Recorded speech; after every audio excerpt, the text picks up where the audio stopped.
प्रक्रिया जुन सास प्रश्वास चेक गर्ने तरिकाहरू थाहा हुँदैन भनेदेखि दोस्रोमा के हुन्छ भन्दाखेरिमा यदि सासै बन्द भएको भने पनि पानीमा डुबेको घटनामा हामीले 8 देखि 10 मिनेटमा पनि फेरि रिभाइभ गर्न सक्छौँ, बिरामीलाई बचाउन सक्छौँ सिपिआर प्रक्रियाबाट। र अर्को प्रक्रिया के छ भन्दाखेरिमा सबभन्दा सजिलो भनेको पानीमा डुबेको व्यक्तिलाई बचाउनलाई सिपिआर प्रविधिबाट एकदमै इजी छ बचाउनलाई। र दोस्रो कुरो के छ भन्दा जति पनि पानीमा डुबेको व्यक्तिहरूलाई के छ भने नेपालमा चलनहरू कस्तो छ भने झुन्डाउने, उल्टो बनाउने, हैन, घोप्टी बनाएर सुताउने या पेटमा थिच्ने यो प्रक्रियाहरू छन्, यो एकदमै गलत छ। त्यस्तो गर्नु हुँदैन। हामीले कुनै पनि व्यक्ति यदि पानीमा डुब्यो भने हामीले पहिला बाहिर निकाल्ने, या खोला नदी तालबाट छ भने बाहिर समुद्र त नेपालमा छैन हैन, तर साइडमा पानीबाट हामीले जब बाहिर निकालेपछि के गर्ने त बिरामीलाई सास प्रश्वास कि छैन चेक गर्ने हैन। जब चेक गर्दाखेरिमा यदि सास छ भनेदेखि हामीले त्यसलाई बेहोस मात्र अवस्थामा छ तर सास चलिरहेछ भनेदेखि थिच्ने ओर्ने गर्नु हुँदैन, त्यो व्यक्ति मृत्यु हुँदैन, डराउनु पर्दैन है। तर उल्टो बनाउने, त्यसलाई चाहिँ घोप्टो बनाउने, त्यसलाई पेटमा थिच्ने ओर्ने गर्यो भने व्यक्ति मृत्यु हुन सक्छ। र सास रहेको अवस्थामा बेहोस मात्रै छ बिरामी भने हामीले के गर्ने त कोल्टे बनाएर सुताएर बिरामीलाई अस्पताल जति सक्दो चाँडो लिएर जाने क्रम गर्ने, एम्बुलेन्समा राखेर या कुनै सवारी साधनमा राखेर।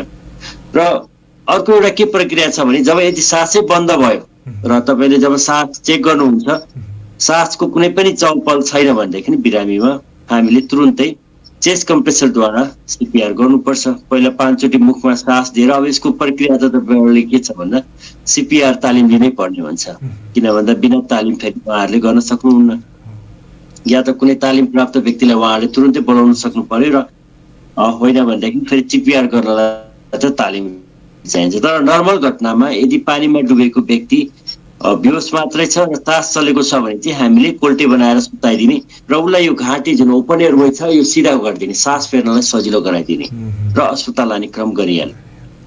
पानीमा डुबेको सबभन्दा एकदमै राम्रो उपाय हजुर एउटा यो हो। जस्तो अब अहिले चिसोको मौसममा अधिकांश अब कस्तो किसिमको बढी घटनाहरू हुन्छन्, अब पानीको सवालमा त अहिले पानीमा कमै चल्ने हुन्छ, यो बर्खामा त्यति बढी हुने भयो। जस्तो अब हिउँदकै कुराकानी गर्दाखेरिमा पनि एक्टिभिटीहरू कम हुने, जस्तो अब हृदयघात जस्ता समस्याहरू यावत पनि हुन सक्छन्। जस्तो हृदयघातलाई लिएर पनि र अरू जस्तो अब चिसोमा कम शारीरिक गतिविधिहरू कम भएर चाहिँ उत्पन्न हुने विभिन्न आकस्मिक भनौँ घटनाहरू छन्। यी घटनाहरूलाई चाहिँ प्राथमिक उपचारको माध्यमबाट चाहिँ कसरी चाहिँ कम गर्न सकिन्छ होला, ती घटनाहरूलाई जोडेर तपाईँले यो विषयमा पनि कुरा राख्नु पर्यो सर। अब यस्तो छ, यसमा हार्ट अट्याकको विषयमा हजुरले जोड्नुभयो र त्यसपछि चिसोबाट बस्नलाई मैले पहिला सर्वप्रथम मैले चाहिँ एउटा हार्ट अट्याक जुन हृदयघाततर्फ लाग्ने छु, र एकदमै इम्पोर्टेन्ट कुरा के छ भन्दाखेरिमा हार्ट अट्याकमा अहिलेको जुन अवस्थामा जति पनि बढिरहेको छ, विभिन्न घटनाहरू भइरहेका छन्, जुन एउटा वातावरण प्रदूषणको कारणले खानपिनमा तह नबोल्नाले होइन, एक्सर्साइजको कमीले गर्दा या विभिन्न तहबाट पनि जुन एउटा हार्ट अट्याकको जुन प्रकोप बढिरहेको छ, यसमा बस्नलाई के गर्नुपर्छ र हामीले लागिसकेपछि कुन अवस्थामा अस्पताल लाने र यसको जानकारी नहुँदाखेरिमा एकदमै खतरा भइरहेको छ। र पहिलो के हुन्छ भन्दाखेरि कुनै पनि व्यक्तिलाई हार्ट अट्याकको सिम्पटम लक्षण कसरी हुन्छ त त्यो थाहा हुनु पर्यो हैन। हाम्रो जनसमुदायमा के हुन्छ भन्दाखेरिमा हार्ट अट्याक हुँदाखेरिमा कस्तो खालको लक्षण आउँछ त व्यक्तिलाई, बिरामीलाई हैन, पसिना आउने, चिसो भएर आउने। मुख्यतः लक्षणहरू के छ भन्दाखेरिमा शरीर चिसिएर आउँछ यसमा, किन भन्दा ब्लड सर्कुलेसनमा कमी हुने बित्तिकै हाम्रो शरीरहरू चिसिन्छ र पसिना आउँछ, चिसो पसिना।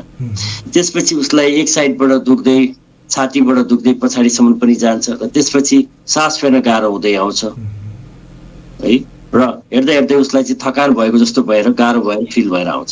अब यो कुराहरू हुने बित्तिकै हामीले के सोच्छौँ त, एउटा हार्ट अट्याक भयो भने थाहा भएपछि बिरामीलाई सुताउनु हुँदैन। र कतिपय घटनाहरूमा हामी के गर्छौँ त, बिरामीलाई जे भए तापनि तुरुन्त सुताउने चलन छ। कुनै कुनै दुर्घटनाहरूमा सुताउनु एकदमै खतरापूर्ण पनि छ, सुताउनु हुँदैन। अब त्यसले गर्दाखेरिमा यदि कोही व्यक्तिलाई हार्ट अट्याक फर्स्ट स्टेजमा छ, दुखाइ सुरु भयो र उहाँ बोलिरहनु भएको छ र होसमै हुनुहुन्छ भने हामीले सुताउनु हुँदैन। उहाँलाई भित्तामा या टुक्रुका तल बसाएर खुट्टालाई अगाडि सारेर घोडा मुनि अलिकति समथिङ खुट्टाको मुनि तर्फबाट केही सपोर्ट दिएर सिरानीहरू केही राखेर र ब्याकबाट कुनै चिजले अड्याएर उहाँलाई बसाएर राख्नुपर्छ जबसम्म उहाँ होसमा हुनुहुन्छ। सुताउनु हुँदैन हार्ट एट्याकको व्यक्तिलाई सुरुवातमा। र जब उहाँ बेहोसै हुनुभयो भने चाहिँ हामीले सिधा सुताएर उहाँलाई फेरि हामीले रिकभरी पोजिसन भन्छ कोल्टे बनाएर सुताएर अस्पताल लाने क्रम गर्नुपर्छ। र यदि अस्पताल लाने क्रममा सासै बन्द भयो भने चाहिँ हामीले फेरि सिपिआर प्रविधि गर्नुपर्छ जुन चेस्ट कम्प्रेसरबाट स्टार्ट गरेर 30 चेस्ट कम्प्रेसर र 2 ब्रिथ गर्दै यो प्रक्रिया गर्दै अस्पताल लानुपर्छ। विमर्शको कुराकानी गर्दाखेरि हप्ताको हरेक दिन शुक्रबार बाहेक तपाईँको बिहानीसँग जोडिनलाई हामी पुग्छौँ। एउटा सकारात्मक किसिमको कुराकानीहरू गरेर केही ऊर्जाशील कुराकानीहरू गरेर तपाईँको बिहानीलाई पनि सकारात्मक बनाउने प्रयास हाम्रो सदैव रहन्छ। आजको कार्यक्रमलाई पनि तपाईँले त्यही रूपले लिनुपर्ने हुन्छ। आज हामीसँग को हुनुहुन्छ विमर्शका लागि भन्ने एउटा किसिमको क्युरियोसिटी पक्कै पनि तपाईँहरूको मनमा यो बिहानीको समयमा अब लागि नै सकेको होला। आज हामीसँग हुनुहुनेछ योगदान राष्ट्रको लागि अभियानका केन्द्रीय अध्यक्ष ओम उप्रेतीजी। उहाँले सञ्चालन गर्नुभएको अभियानको विषयमा जान्ने प्रयास आजको कार्यक्रममा गर्नेछौँ भने उहाँको आफ्नो व्यक्तित्वको विषयलाई लिएर पनि एउटा किसिमको हामी आजको कार्यक्रमबाट पाठ सिक्ने कोसिस गर्नेछौँ। केही सिकाइ गर्नेछौँ भने केही ऊर्जा आफूभित्र समाहित गर्नेछौँ ल्याउनेछौँ। आजको कार्यक्रमको ध्येय पक्कै पनि यही रहनेछ। र उहाँको अरू परिचयको कुराकानी गर्दाखेरिमा प्राथमिक उपचारको विषयमा पनि उहाँले ट्रेनिङहरू दिने गर्नुहुन्छ। त्यसलाई पनि आजको कार्यक्रममा हामी विषयवस्तु बनाएर पक्कै पनि छलफल गर्नेछौँ। उहाँ देशभन्दा बाहिर हुनुहुन्छ त्यसैले हामी उहाँसँग अनलाइनबाट आजको कार्यक्रममा जोडिएका छौँ। उहाँसँग देश बाहिर बस्दाखेरिको एउटा किसिमको अनुभव पनि आजको कार्यक्रमबाट हामी सुन्ने प्रयास गर्नेछौँ। विषयवस्तु धेरै छन्, कुराकानी गर्नुपर्ने समयले कतिको साथ दिन्छ, कति समयमा हामी कति कुराकानीहरूलाई छुन सक्छौँ भन्ने मात्र एउटा समयको पाबन्दीको कारणले। तर उहाँ हामीसँग जोडि नै सक्नु भएको छ। ओम उप्रेतीजी, ढिला नगरिकन उहाँलाई मैले कार्यक्रममा स्वागत गर्न चाहे। ओम सर, स्वागत छ कार्यक्रममा। नमस्कार। नमस्कार पदमजी, सम्पूर्ण सुन्नुहुने र हेर्नुहुने श्रोताहरू दर्शकहरूमा धन्यवाद व्यक्त गर्दछु र बिहानीको नमस्कार। आराम हुनुहुन्छ होला? एकदम ठिक छु हजुर। अहिले तपाईँ बाहिर हुनुहुन्छ, त्यहाँतिरको मौसमको स्थिति अनि अरू कुराकानी, त्यहाँको वातावरणको थोरै कुराकानी जोडेर अनि थप कुराकानी गरौँला। यहाँ त बिल्कुलै भर्खरै घाम उदाउँदैछ र मौसम भन्दाखेरिमा लगभग 22 देखि 24 डिग्री सेन्टिग्रेड रहेको छ यतिखेरको तापमान र एकदम राम्रो मौसम छ अहिले यहाँको युएको भन्दाखेरिमा। हामी डिसेम्बर पछि चाहिँ यहाँ फेब्रुअरी मार्चसम्म चाहिँ राम्रो मौसम मान्छौँ यहाँलाई। अहिले राम्रो मौसमको समय अवधि छ। त्यसो भए अब थोरै तपाईँको योगदान राष्ट्रको लागि अभियान कहिलेदेखि सुरु गर्नुभएको हो तपाईँले र अहिलेको स्थितिसम्मलाई थोरै समराइज गर्नुभयो भने कसरी गर्नुहुन्छ यो अनुरोध गरेँ ओमजी। योगदान राष्ट्रको लागि जति पनि हेर्नुहुने दर्शकहरू हुनुहुन्छ र हाम्रा योगदान राष्ट्रमा जोडेका साथीहरू हुनुहुन्छ धेरै नै सुदूरपश्चिमबाट पनि विशेष गरेर जब 2076बाट हामीले यो 77बाट सुरुवात गर्यौँ मङ्सिरबाट र यस कार्यक्रममा धेरै सबभन्दा सक्रिय नै सुदूरपश्चिमबाट रहेको थियो र एउटा भन्नुपर्दाखेरिमा हामीलाई पनि गजब लागेको थियो। देशप्रति एउटा यति धेरै माया र सुदूरपश्चिमवासी प्रति मलाई चाहिँ मैले हरेक जिल्ला घुमेको पनि छु होइन। किन भन्दा 2076 सालमा सुदूरपश्चिमका विभिन्न जिल्लाहरूमा गएर म स्वयं तालिम पनि दिइसकेको छु। त्यसले गर्दाखेरि म धेरै क्लोज छु सुदूरपश्चिमसँग, एकदमै नजिकैको छु म। हजुर, जस्तो अब यो योगदान राष्ट्रको लागि अभियान तपाईँले सञ्चालन गरिरहँदाखेरिमा पछिल्ला केही गतिविधिहरू त जस्तो एम्बुलेन्सहरू, अन्तर्राष्ट्रिय स्तरका एम्बुलेन्सहरूदेखि लिएर अन्य विभिन्न अभियानहरू तपाईँले तालिमहरू आयोजना गर्ने त गरिरहनु भएको छ। तर अब यो अभियान सुरुवात गर्दाखेरिमै एउटा किसिमको उद्देश्य तपाईँहरूले यो तरिकाले हामी काम गर्छौँ भन्ने थियो। त्यो उद्देश्यमा अहिले कति तपाईँ काम गर्न सकिरहनु भएको छ र ती उद्देश्यहरू के थिए? सुरुवातका उद्देश्यहरूतर्फ जोडिन चाहे मैले। खास गरी हाम्रो उद्देश्य त एउटा योगदान राष्ट्रको लागि प्राथमिक उपचार नै हो र प्राथमिक उपचार बारेमा जुन हामीले 16वटा टपिकहरू राखेका थियौँ, जस्तै पानीमा डुबेको घटनाहरूमा आगोले पोल्दाखेरिमा करेन्ट लाग्यो भने, त्यसै गरी सर्पको टोकाइमा, त्यसै गरेर चाहिँ दुर्घटनाहरूको घटनाहरूमा, हृदयघात हुँदाखेरिमा, फेन्ट हुँदाखेरिमा छारे रोग हुँदाखेरि यसरी 16वटा टपिक बनाइएको थियो र यस नै हाम्रो प्राथमिक उपचारको चाहिँ पहिलो विशेषता रहेको थियो भनेदेखि सेकेन्डमा गएर हामीले हाम्रो उद्देश्यमा जनचेतनामूलक कार्यक्रमहरू गर्ने प्राथमिक उपचार सम्बन्धी र थर्डमा गएर चाहिँ हामीले एम्बुलेन्स सेवा अन्तर्राष्ट्रिय स्तरको एम्बुलेन्स सेवा सञ्चालनमा थियो र किन भन्दा 1 वर्षको बिचमा हामीले निकै तालिमहरू गऱ्यौँ, धेरै भोलिन्टियर साथीहरू बनायौँ र लगभग 77 जिल्ला मध्ये हाम्रो 55-60 जिल्लामा एक्टिभ मेम्बरहरू हुनुहुन्छ हैन, जिल्ला कमिटीहरू बनेको छ र अब हाम्रो नेक्स्ट स्टेप के चाल्ने भन्दाखेरिमा अब केही दिनमा हामीले योगदान राष्ट्रको तर्फबाट एम्बुलेन्स सेवालाई चाहिँ एउटा सञ्चालनमा ल्याउने विभिन्न जिल्ला साथीहरूबाट सुरुवात हुन लागेको छ र यही नै रहेको छ अहिले नेक्स्ट स्टेपमा हाम्रो। अहिले एम्बुलेन्सको कुराकानी तपाईँले जोडी नै हाल्नुभयो। अब यो एम्बुलेन्स जो अन्तर्राष्ट्रिय स्तरको एम्बुलेन्स भनिरहनु भएको छ, अब यसको विशेषताहरू के हो र कुन ध्येयले तपाईँहरूले यसलाई एउटा किसिमले भनौँ नेपालको कुन कुन ठाउँहरूमा यसलाई सम्भव हुने हिसाबले तपाईँहरू ल्याउँदै हुनुहुन्छ, अर्थात् एउटा किसिमको कुन प्याटर्नमा चाहिँ यो एम्बुलेन्स सञ्चालन हुन्छ, थोरै यो विषयमा चर्चा गरिदिनु पर्यो। पहिलो कुरा यस्तो छ पवनजी, एम्बुलेन्स सेवा गर्नलाई हामीसँग फन्ड त त्यति धेरै छैन हैन, सबै हामीले सहयोग जुटाएर नै गर्ने हो, पब्लिकबाट विभिन्न थ्रुबाट स्थानीय तहबाट हैन, अब जनसमुदायबाट हामीले सहयोग मागेका छौँ र अहिले विशेष गरेर खासै धेरै जिल्लामा छैन, 4 देखि 5वटा जिल्लाको पहिलो क्रममा तयारी रहेको छ र त्यसपछि हामीले विकटका जिल्लाहरूमा विभिन्न पहाडी हिमाली जिल्लाहरूमा हैन कसरी त्यहाँसम्म पहुँच पुर्याउने, एम्बुलेन्सको लागि कसरी सहकार्य गर्ने, सरकारसँग सहयोग मागेर या त्यहाँका जनताहरूसँग हैन या हामीले विदेशमा रहेका दाजुभाइहरूसँग कसरी हुन्छ, एउटा योगदान राष्ट्रको तर्फबाट एम्बुलेन्स सेवा कसरी सुरुवात गर्न सकिन्छ, हामी त्यस्तो तर्फमा अगाडि बढ्दैछौँ। सुरुवातमा 4-5वटा जिल्लाहरू कभरेज गर्ने भन्ने तपाईँहरूको कोसिस रहन्छ।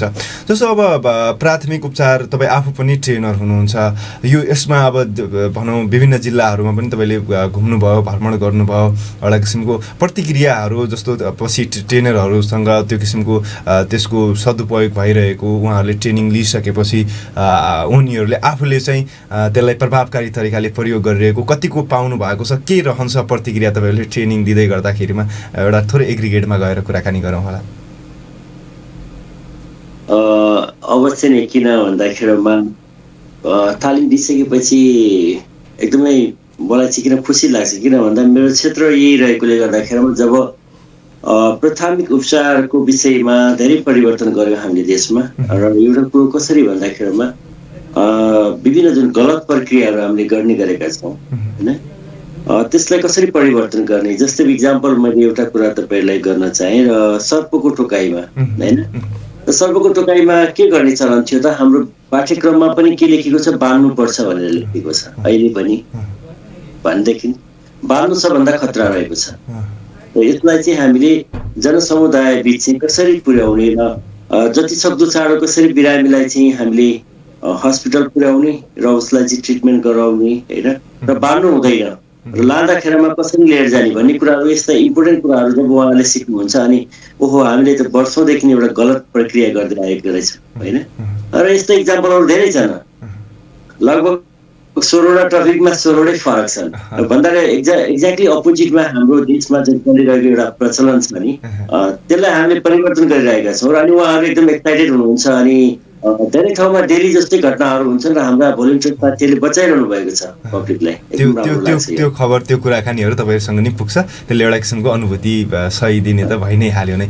तपाईँ आफूले चाहिँ यो प्राथमिक सिकाइ, अब जस्तो प्राथमिक उपचारको सिकाइको सवालमा तपाईँलाई चाहिँ कसरी अब ट्रेनर बन्नुपर्छ भन्ने लाग्यो, अर्थात् यो सिकाइ चाहिँ गाउँ घरहरूमा अर्थात् सबै ठाउँहरूमा सही सिकाइ पुग्नुपर्छ भन्ने एउटा किसिमको त्यो सोचाइ चाहिँ कसरी निर्माण हुन पुग्यो ओम सर, थोरै यो विषयमा पनि जानकारी गराइदिनु पर्यो।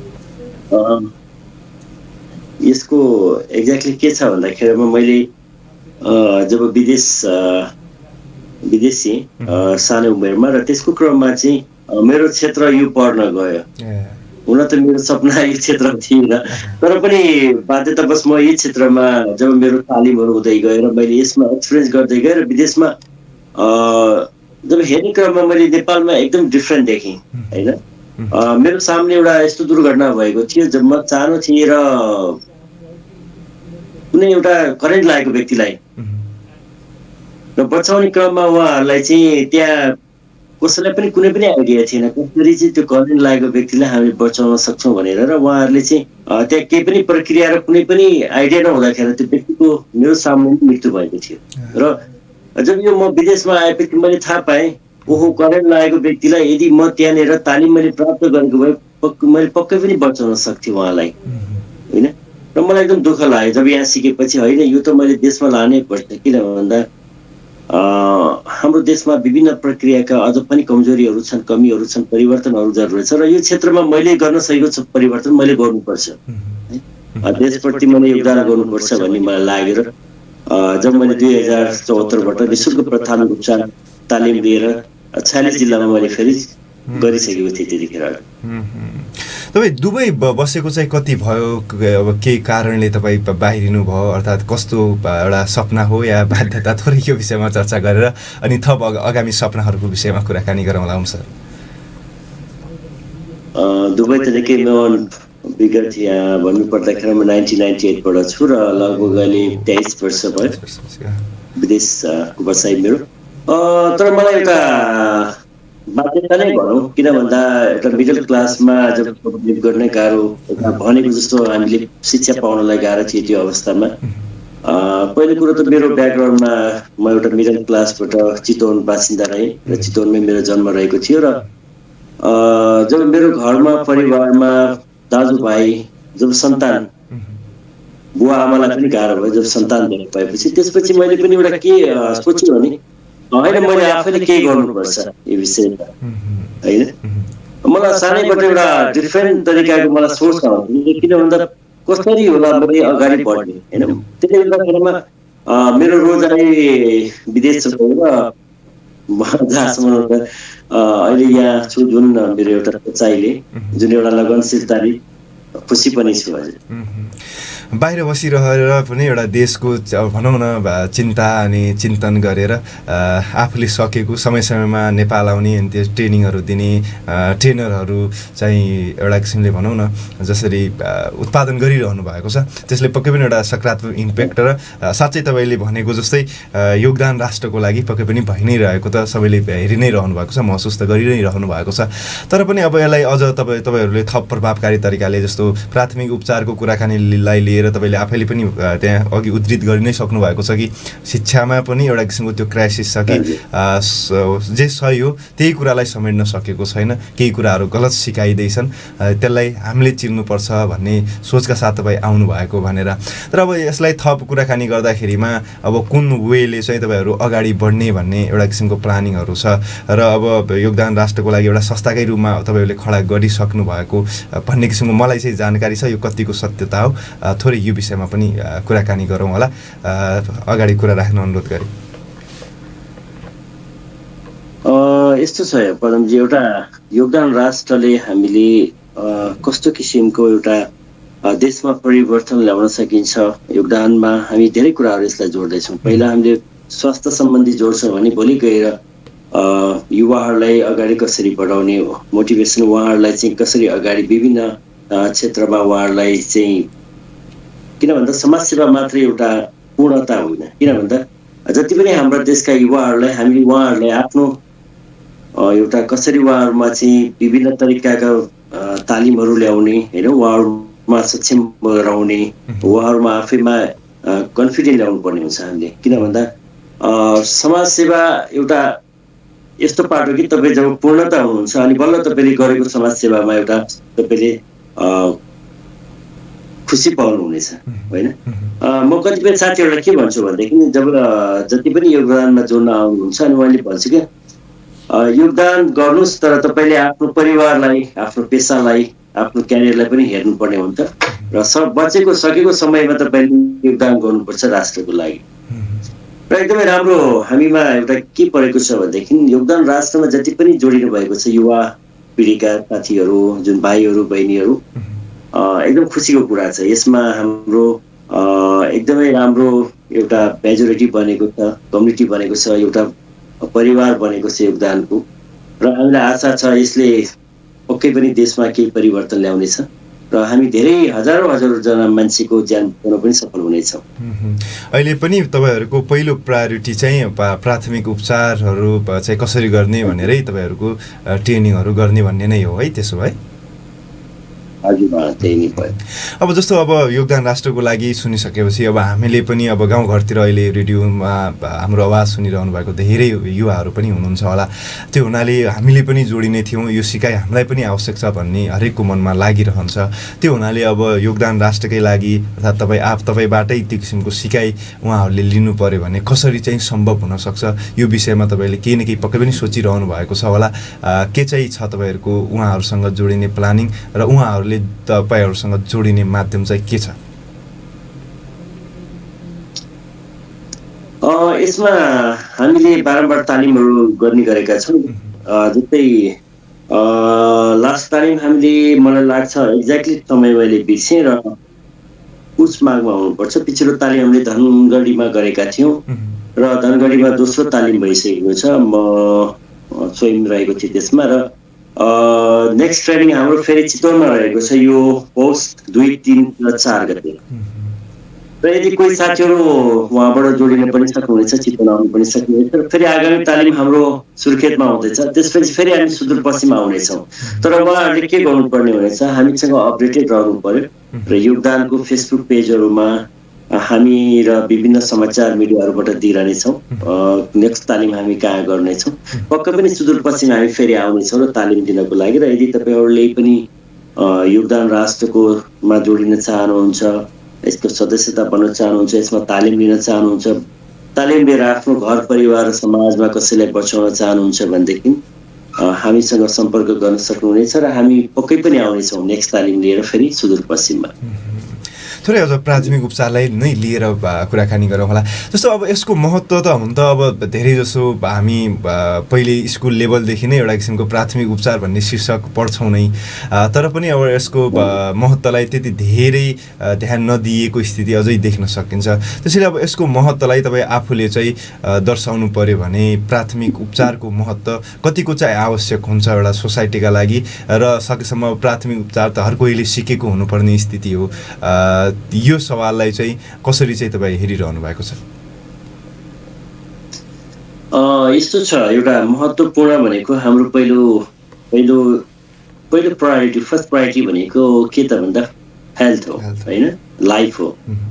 The life is the most important. जीवनै छैन भने त हुनै छैन, अर्थै रहेन, त बच्नु पर्यो। र यति धेरै इम्पोर्टेन्ट कुरामा आएर जोडेको फर्स्ट एड र प्राथमिक उपचारलाई चाहिँ हाम्रो एउटा मुख्य लक्ष्य गर्नु कारण पनि के त भन्दा जीवन रहे नै हामीले जिउन सक्छौँ, जीवन नै नरहे हाम्रो जिन्दगी नै नरहे। त्यसले गर्दाखेरिमा प्राथमिक उपचार यति धेरै महत्त्वपूर्ण छ कि र यो सिक्नुको पनि एकदम धेरै फाइदा छन् होइन। किन भन्दा मैले अघि नै सर्पको टोकाइमा भने त्यसै गरेर अब हामी नेक्स्टमा जाउँ, कुनै व्यक्तिलाई फेन्ट हुँदाखेरिमा या पानीमा डुबेको व्यक्तिलाई होइन करेन्ट लाग्दाखेरिमा जति पनि दिनौँ घटना दोहोरिरहेका छन् हाम्रो परिवारमा हार्ट एट्याक हुँदाखेरिमा भन्दाखेरि के तपाईँले यो बारेमा सिक्नुभयो भने त आफ्नो परिवारलाई बचाउन सक्नुभयो, जीवनलाई फेरि दान दिन सक्नुभयो, उहाँको जीवन दान भयो तपाईँको लागि। किन भन्दा कसैको जीवन तपाईँले बचाउन सक्नुहुन्छ भने त्योभन्दा ठुलो धर्म र तपाईँको जीवनमा उपलब्धि कुनै पनि रहनेछ। त्यसले गर्दाखेरि यो एकदमै इम्पोर्टेन्ट छ र प्राथमिक उपचार हर परिवारमा हर व्यक्तिले मिनिमम एकजनाले सिक्नै पर्छ। एक घर एक प्राथमिक उपचार, हामीले यो एउटा नाराका साथ पनि अगाडि बढ्दैछौँ।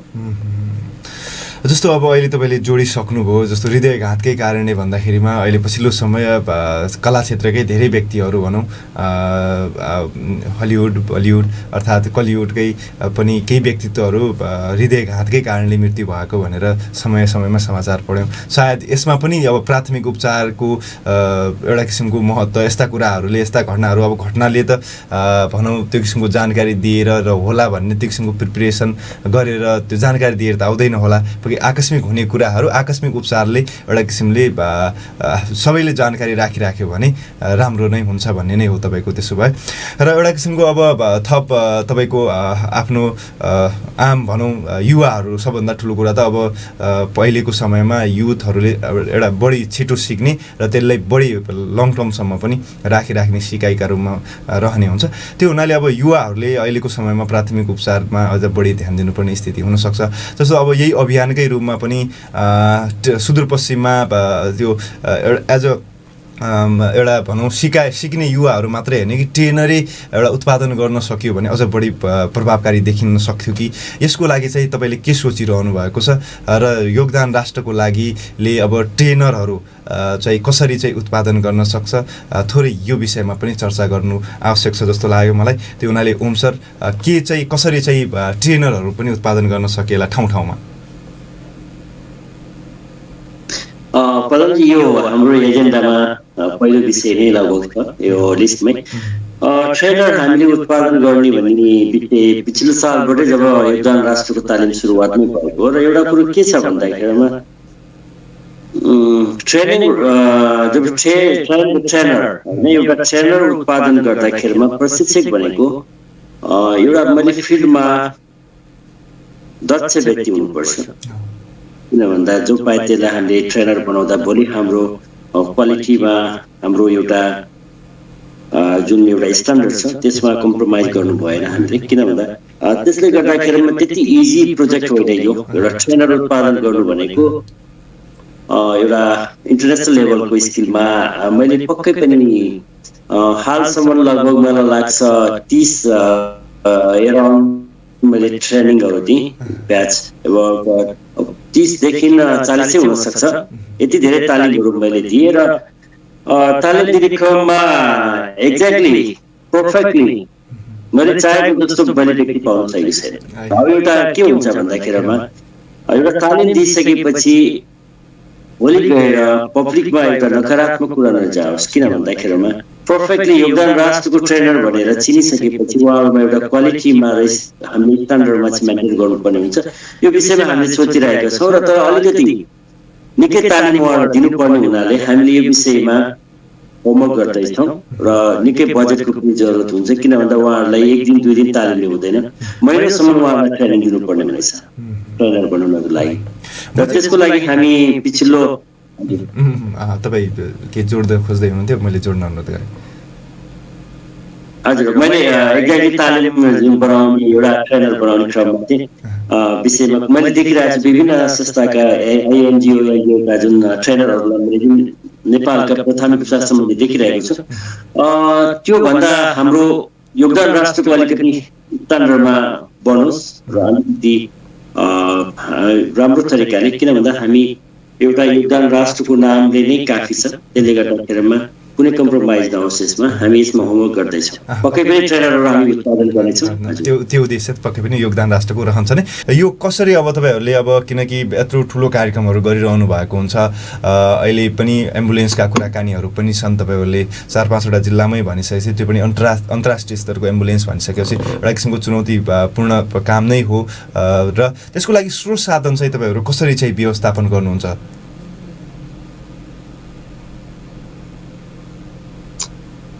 अलिकति मैले ठ्याक्कै सुन्न सकिनँ, हजुरको आवाज काटिएर आइरहेको छ। फेरि स्रोत साधनहरू कसरी चाहिँ तपाईँहरू व्यवस्थापन गर्नुहुन्छ यस्तो ठुलो कार्यक्रमहरू गरिरहँदा भनिरहेको थिएँ म? स्रोत साधनहरू लगभग अलिकति अवस्था गाह्रै छ अहिले पनि। किन भन्दा हामीसँग त्यति ठुलो फन्डहरू छैन र यसमा कुनै विदेशी आइएनजिओ एनजिओहरू पनि छैन र भन्नुपर्दाखेरिमा अहिलेसम्म योगदान राष्ट्रको लागि सम्पूर्ण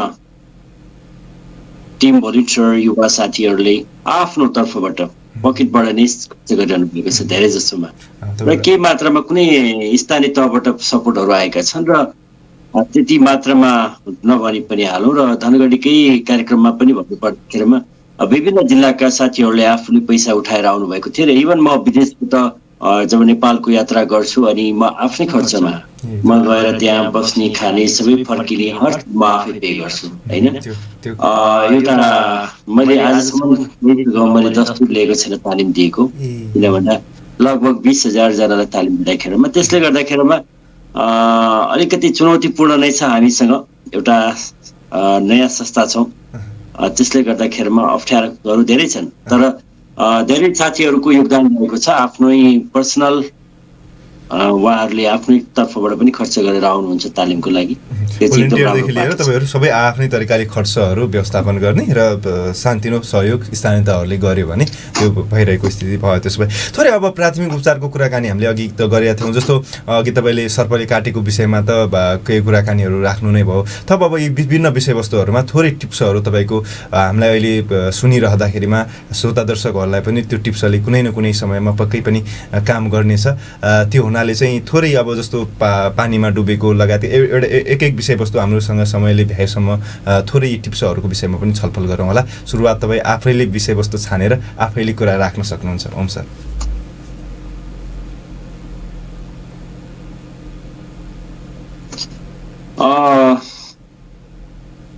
पानीमा डुबेको विषयलाई लिएर मैले यहाँ अलिकति नोट बनाउँछु थिएँ। धेरै जुन 16वटा टपिकहरू छ र बेचमा हामीले 2वटा अरू एक्स्ट्रा थपेका छौँ, र जुन अक्सिजन र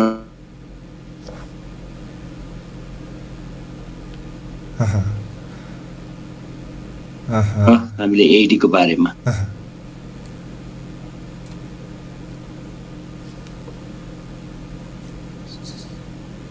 श्रोता दर्शकबिन नेटमा समस्या आएर हो या के हो डिस्टर्बेन्स भइरहेको छ।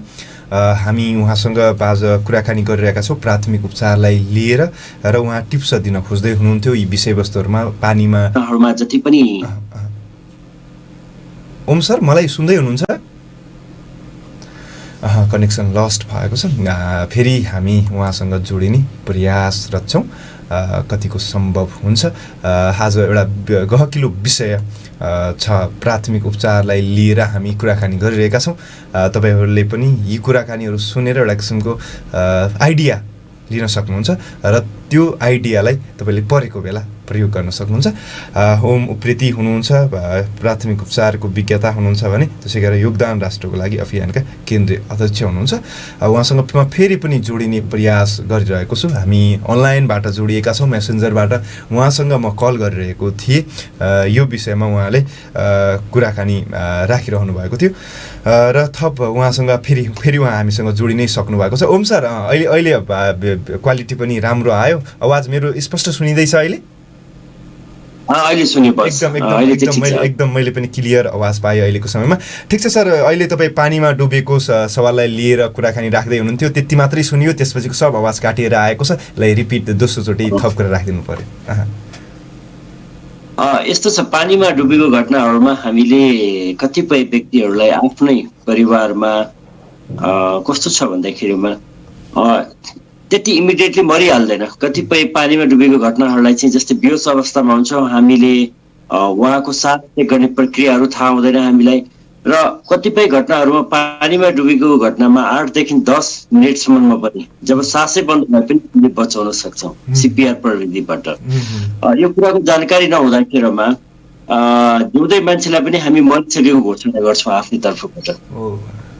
कतिपय दुर्घटनाहरूमा हामीमा के छ, हाम्रो समाजमा मान्छे मरिसकेको हुँदैन, तर उसको के हुन्छ, ब्रिथिङमा चेक गर्ने एउटा हाम्रो प्रक्रिया जुन सास प्रश्वास चेक गर्ने तरिकाहरू थाहा हुँदैन भनेदेखि, दोस्रोमा के हुन्छ भन्दाखेरिमा यदि सासै बन्द भएको भने पनि पानीमा डुबेको घटनामा हामीले 8 देखि 10 मिनटमा पनि फेरि रिभाइभ गर्न सक्छौँ, बिरामीलाई बचाउन सक्छौँ सिपिआर प्रक्रियाबाट। र अर्को प्रक्रिया के छ भन्दाखेरिमा सबभन्दा सजिलो भनेको पानीमा डुबेको व्यक्तिलाई बचाउनलाई हो सिपिआर प्रविधिबाट, एकदमै इजी छ बचाउनलाई। र दोस्रो कुरो के छ भन्दा जति पनि पानीमा डुबेको व्यक्तिहरूलाई के छ भने नेपालमा चलनहरू कस्तो छ भने झुन्डाउने, उल्टो बनाउने, हैन, घोप्टी बनाएर सुताउने या पेटमा थिच्ने यो प्रक्रियाहरू छन्, यो एकदमै गलत छ। त्यस्तो गर्नु हुँदैन हामीले। कुनै पनि व्यक्ति यदि पानीमा डुब्यो भने हामीले पहिला बाहिर निकाल्ने, या खोला नदी तालबाट छ भने बाहिर अब समुद्र त नेपालमा छैन होइन, तर साइडमा पानीबाट हामीले जब बाहिर निकालेपछि के गर्ने त बिरामीलाई श्वास प्रश्वास अघि छैन चेक गर्ने होइन। जब चेक गर्दाखेरिमा यदि श्वास छ भनेदेखि हामीले त्यसलाई बेहोस मात्रै अवस्थामा छ तर श्वास चलिरहेछ भनेदेखि थिच्ने ओर्ने गर्नु हुँदैन, त्यो व्यक्ति मृत्यु हुँदैन, डराउनु पर्दैन है। तर उल्टो बनाउने, त्यसलाई चाहिँ घोप्टो बनाउने, त्यसलाई पेटमा थिच्ने ओर्ने गर्यो भने व्यक्ति मृत्यु हुन सक्छ। र साथ रहेको अवस्थामा बेहोस मात्रै छ बिरामी भने हामीले के गर्ने त कोल्टे बनाएर सुताएर बिरामीलाई अस्पताल जति सक्दो चाँडो लिएर जाने क्रम गर्ने, एम्बुलेन्समा राखेर या कुनै सवारी साधनमा राखेर।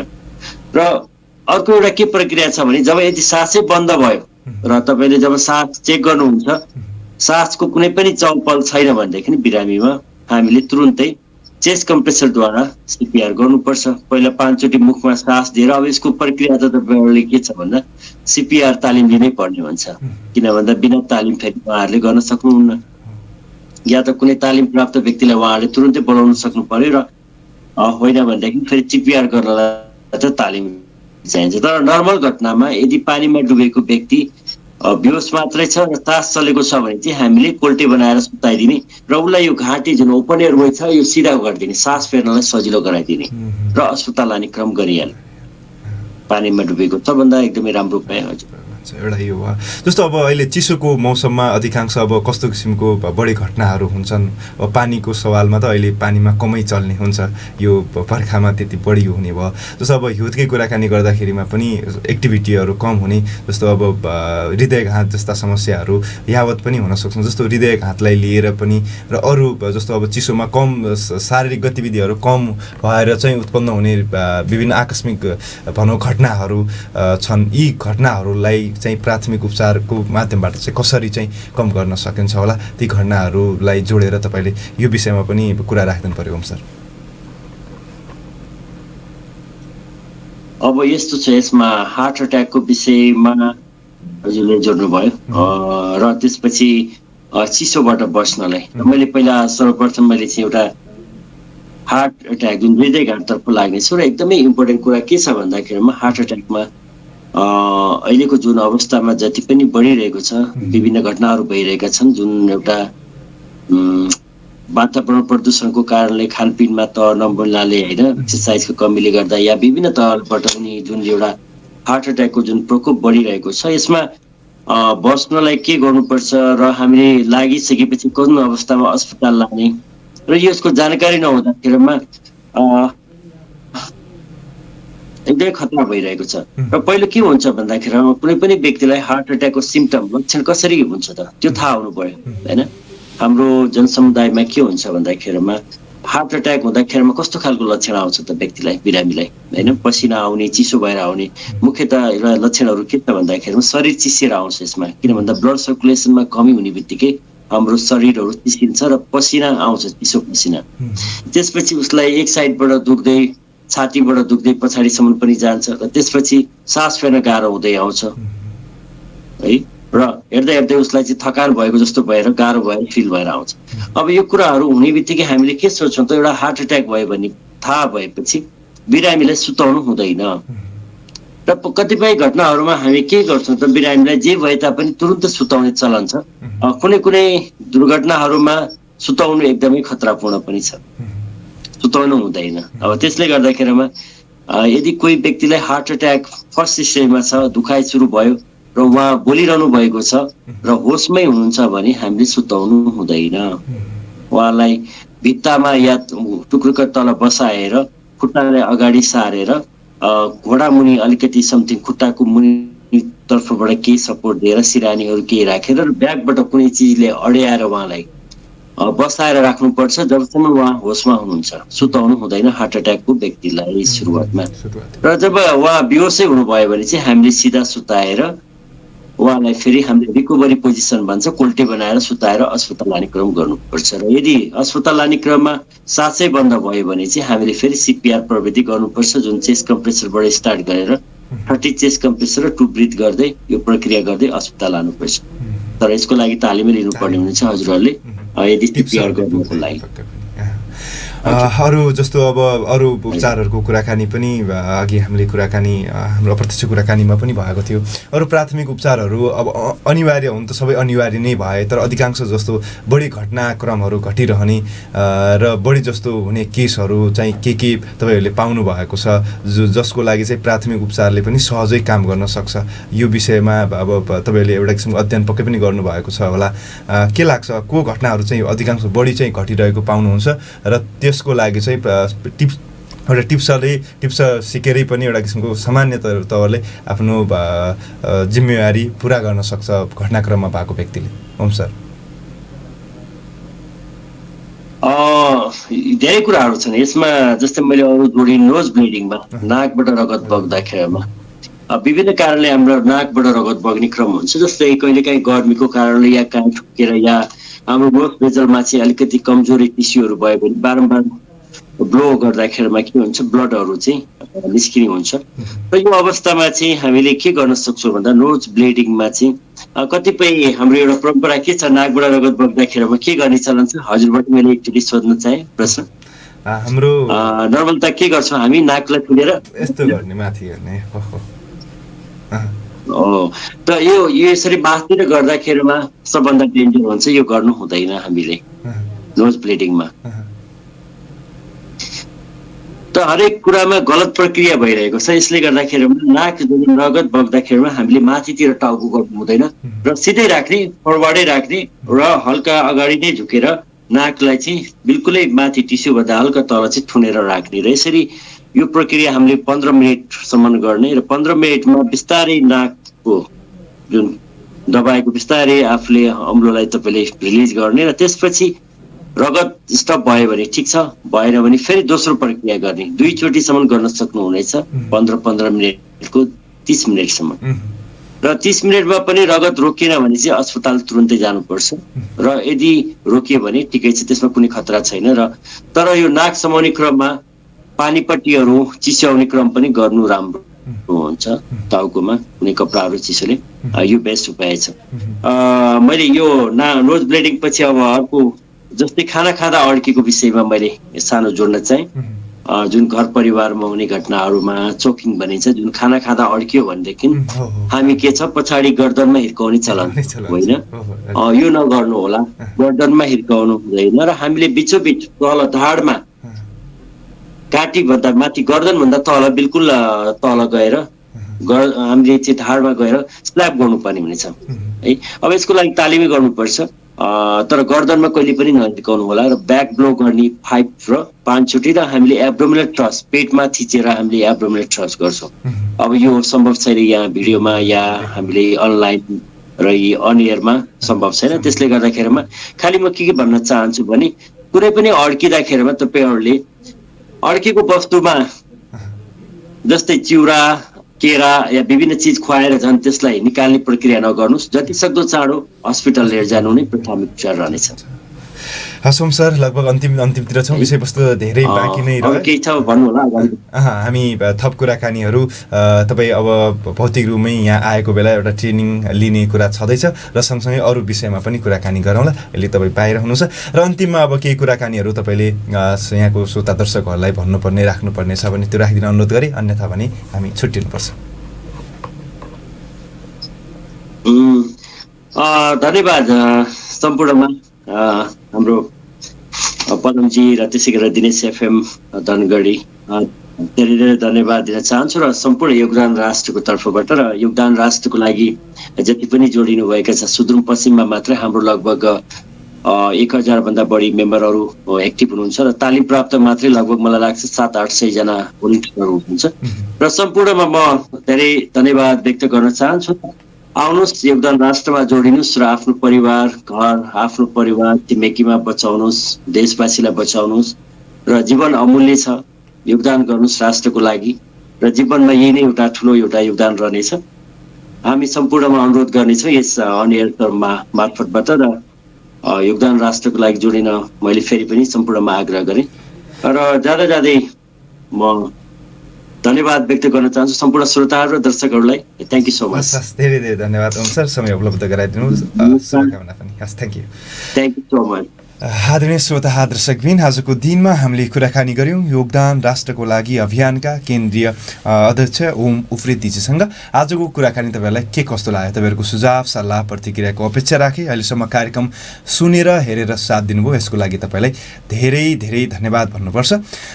र एउटा किसिमले हामीले आज अनलाइनबाट जोडिने प्रयास गरेका थियौँ, केही प्राविधिक कठिनाइहरूका बावजुद पनि केही कुराकानीहरू हामीले गर्ने प्रयास गऱ्यौँ ओम उप्रेतीजीसँग। उहाँको अभियानको विषयमा जान्ने प्रयास आजको कार्यक्रममा हामीले गऱ्यौँ भने एउटा किसिमले प्राथमिक उपचारको महत्त्व र त्यसले एउटा किसिमले हामीले गर्नुपर्ने कामहरूका र प्राथमिक उपचारका विभिन्न कुराकानीहरू हामीले कसरी जोड्न सकिन्छ लगायतका यावत कुराकानीहरू गऱ्यौँ।